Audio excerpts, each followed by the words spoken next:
আসসালামু আলাইকুম। এই ফ্লাওয়ারটি তৈরির জন্য 4 ইঞ্চি লম্বা ও 4 ইঞ্চি চওড়া এক টুকরো কাপড় নিয়েছি ও 13 ইঞ্চি লম্বা ও 2 ইঞ্চি চওড়া আরও একটি কাপড় নিয়েছি। এখন এই কাপড়টি মাঝখানে ভাঁজ করে এই সাইড বরাবর একটি সেলাই করে নিব।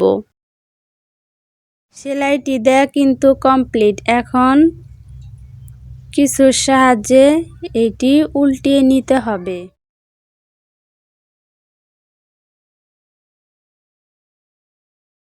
এই কাপড়টি উল্টানো হয়ে গিয়েছে। এখন এখানে আয়রন করে নিতে হবে। আমি আয়রন করে নিয়েছি। এখন এখানে 3.5 ইঞ্চিতে 3.5 ইঞ্চি পরে একটি চিহ্ন করে নিব। 3.5 ইঞ্চি করে এখানে 3টি চিহ্ন করে নিব। এখন এই মার্জিন অনুযায়ী কাটিং করে নিব। এখানে 3 টুকরো করে কাটিং করে নিয়েছি। এখানে এগুলো কাটিং করা কমপ্লিট।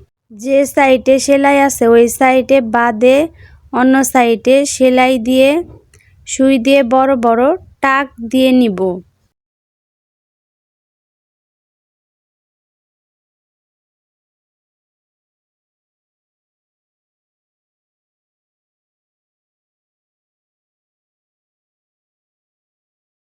এখন এইখানে সুই দিয়ে ভালোভাবে গিট দিয়ে দিতে হবে যাতে খুলে না যায়।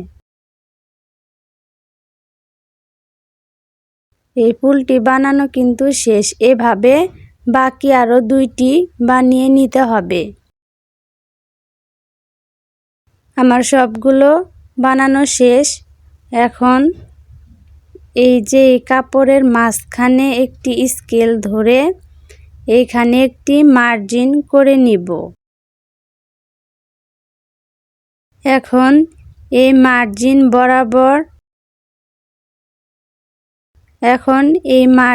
বরাবর এইগুলো ভালোভাবে এখানে রেখে মার্জিন বরাবর রেখে এই বরাবর একটি সেলাই দিয়ে দিতে হবে। এখন এই বরাবর একটি সেলাই করে নিব।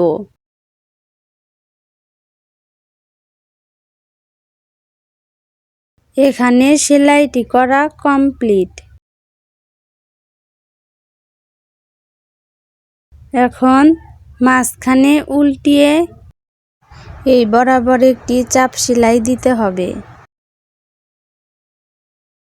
এর উপরে এখন একটি চাপ সেলাই দিয়ে দিব।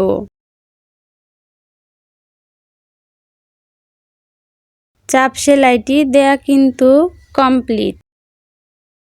এখন এখানে একটি চিকন দড়ি দিয়ে মাঝখানের দড়িটি রেখে এভাবে একটি ভাঁজ করে এই বরাবর একটি সেলাই দিয়ে দিব।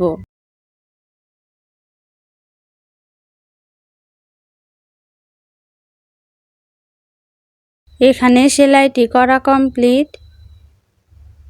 এখন এটি উল্টিয়ে নিব।